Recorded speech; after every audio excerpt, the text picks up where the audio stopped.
You asked about the Bangladesh. So I'll take your mind back to the comment which has been given by the Bangladesh chief recently. Bangladesh নিয়ে এবং বাংলাদেশের সঙ্গে যে ভারতের টানাপোড়েন চলছে এটি নিয়ে এবার এই প্রথম মুখ খুললেন ভারতের যিনি সেনা প্রধান আছেন তিনি। তো বাংলাদেশের সঙ্গে ভারতের এই টানাপোড়েন নিয়ে কি বলেছেন সেনা প্রধান, এটি নিয়ে একটি গণমাধ্যমের সংবাদ প্রকাশিত হয়েছে, যে এই সংবাদটি আপনাদেরকে আমি উপস্থাপন করছি। আর এই সংবাদটি যারা ছাপিয়েছেন তারা হচ্ছেন bdnews24.com।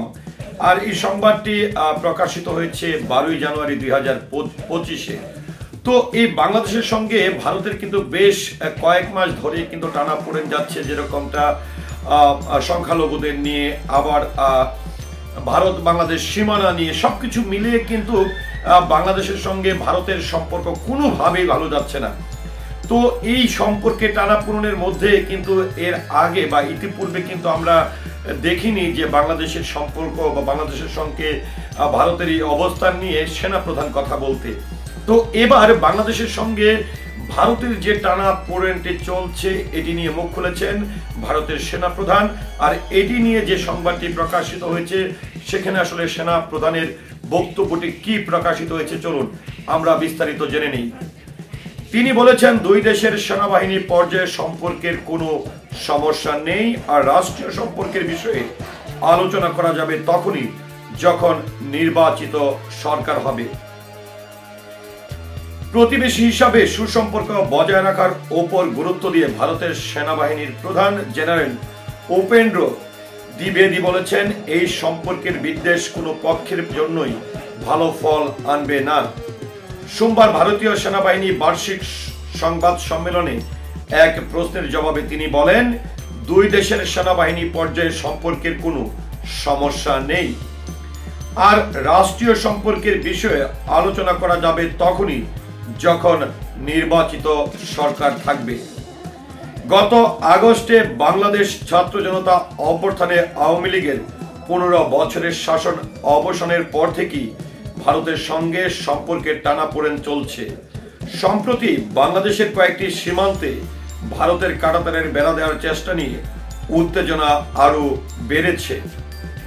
এই প্রেক্ষাপটে ভারতীয় সেনা প্রধানের সংবাদ সম্মেলনে একজন সাংবাদিক বাংলাদেশের সঙ্গে সম্পর্ক নিয়ে প্রশ্ন করেন।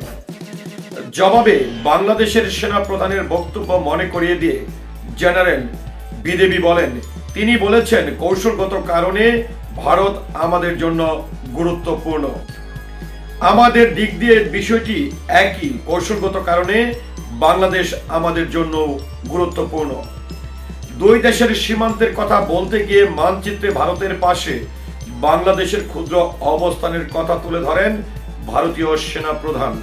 আর তিনি বলেন, বাংলাদেশ হলো আরেকটি দেশ যাদের সঙ্গে আমাদের সীমান্ত আছে। আপনারা যদি দেখেন দক্ষিণ পূর্ব দিকে ছোট্ট একটা অংশ, সেটা আদতে পুরোটাই।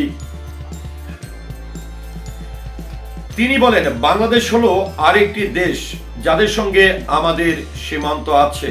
আপনারা যদি দেখেন দক্ষিণ পূর্ব দিকে ছোট একটা অংশ, সেটা আদতে পুরোটাই ভারত। আমরা প্রতিবেশী, আমাদের একসঙ্গে থাকতে হবে, পরস্পরকে বুঝতে হবে। কোনো ধরনের বিদ্বেষ আমাদের কারো স্বার্থের জন্যই ভালো হবে না। দুই দেশের সেনাবাহিনীর মধ্যে কোনো সমস্যা নেই দাবি করে জেনারেল দ্বিবেদী বলেন, যখন পরিবর্তনটা হলো বাংলাদেশ ক্ষমতা পালাবদল, তখন থেকেই আমি বাংলাদেশের সেনা প্রধানের সঙ্গে নিয়মিত যোগাযোগ রাখছি। এমনকি গত 24 নভেম্বর ভিডিও কনফারেন্সেও আমাদের কথা হয়েছে।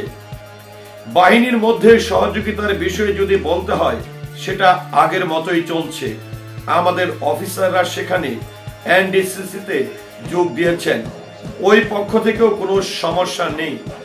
শুধু একটা বিষয়, যৌথ মহড়া যেটা হতো বর্তমানে পরিস্থিতির কারণে সেটা সাময়িকভাবে স্থগিত আছে। যখনই পরিস্থিতি উন্নতি হবে আমাদের মহড়া হবে।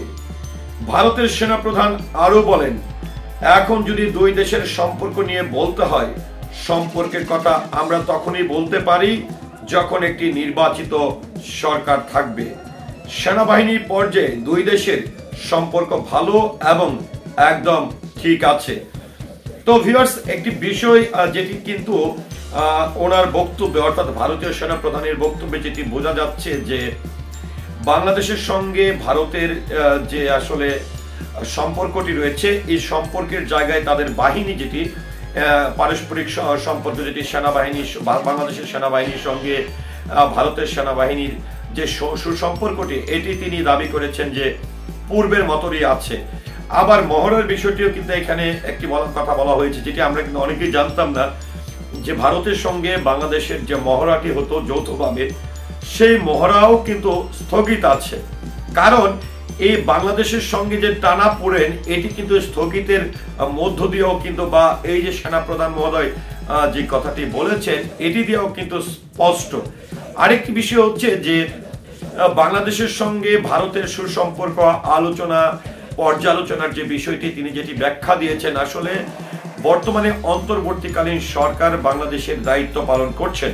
সেই প্রেক্ষাপটে বাংলাদেশের সঙ্গে যে টানাপোড়েন রয়েছে কিংবা আলোচনার বিষয় রয়েছে, সম্পর্ক আরো নিবিড় করার যে বিষয়টি রয়েছে, সেটি উল্লেখ করে তিনি যেটি আসলে বলেছেন, যেটি আমার মনে হয়েছে যে অন্তর্বর্তীকালীন সরকার থাকার কারণে এই যে দূরত্বটি সেটি হয়েছে। তবে তিনি আশা ব্যক্ত করেছেন বা আলোচ্যর যে বিষয়টি, এটি আসলে নির্বাচিত সরকার থাকলে আসলে সবচেয়ে ইজি হয়। এটিও কিন্তু সেনা প্রধানের বক্তব্যে আমরা বুঝতে পেরেছি। আর অন্যদিকে আসলে বাংলাদেশ সেনাবাহিনীর সঙ্গে ভারতের সেনাবাহিনীর যোগাযোগ আছে কিনা বা তাদের সুসম্পর্ক আছে কিনা, এই বিষয়টিও কিন্তু আমরা ভারতের সেনা প্রধানের বক্তব্যের মাধ্যমে কিন্তু একদমই স্পষ্ট হতে পেরেছি। যেটি তিনি বললেন যে গত 24, এখানে যেটি আমি একটু আপনাদেরকে একটু বলি, যে এর আগে সেনা প্রধানের সঙ্গে বাংলাদেশের সেনা প্রধানের সঙ্গে ভারতের সেনা প্রধানের কিন্তু ভিডিও কনফারেন্সের মাধ্যমে কথা হয়েছে, সেটি 24 নভেম্বর। এটিও কিন্তু তিনি বলেছেন, এবং তাদের মধ্যেও সুসম্পর্ক আছে। দুই দেশের সম্পর্ক কিভাবে, দুই দেশের সেনাবাহিনীর মধ্যে পারস্পরিক সম্পর্ক কিভাবে সুন্দরভাবে বজায় রাখা যায়, এটি নিয়ে তারা প্রতিনিয়ত আলোচনা করছেন। এবং ভিডিও কনফারেন্সের মাধ্যমে কিন্তু গত নভেম্বর মাসে কথা হয়েছে। তো এটি তো জানুয়ারি মাস। তো আজকে জানুয়ারি মাসের 12ই জানুয়ারি 2025 আমি আজকে এই ভিডিওটি তৈরি করেছি। কিন্তু ভারতীয় সেনা প্রধানের যে বক্তব্য, সেটি হচ্ছে যে 24শে নভেম্বর 2024 সেনা প্রধানের সঙ্গে তার কথা হয়েছে, এমনকি বরাবরই তাদের মধ্যে যোগাযোগ আছে। তো ভারতের সেনা প্রধান আসলে আগামী নির্বাচন বা নির্বাচিত সরকারকে উদ্দেশ্য করে বা নির্বাচিত সরকার আসার পরে আসলে বহির্বিশ্বের সম্পর্ক যেরকমটা আরো নিবিড় হয়, হয়তো ভারতের সঙ্গেও সেই সম্পর্ক আরো নিবিড় হবে বা সবকিছু আরো স্থিতিশীল হবে, এমনটাই তিনি তার বক্তব্যে জানিয়েছেন। তো এই বিষয়টি নিয়ে আপনার মতামত কি, আশা করছি কমেন্টের মাধ্যমে জানাবেন। সেই সাথে ভারতের সঙ্গে বাংলাদেশের সেনাবাহিনীর সম্পর্কটি আসলে কেমন থাকা উচিত, সেটিও আশা করছি নাগরিক হিসাবে অবশ্যই কমেন্টের মাধ্যমে জানাবেন। আর আমরাও চাই বাংলাদেশ সেনাবাহিনী আমাদের গর্বের বাহিনী। বাংলাদেশ সেনাবাহিনী এই দেশের সার্বভৌমত্ব রক্ষায় সার্বক্ষণিক সুন্দরভাবে সকলের দোয়া নিয়ে এগিয়ে যাবে।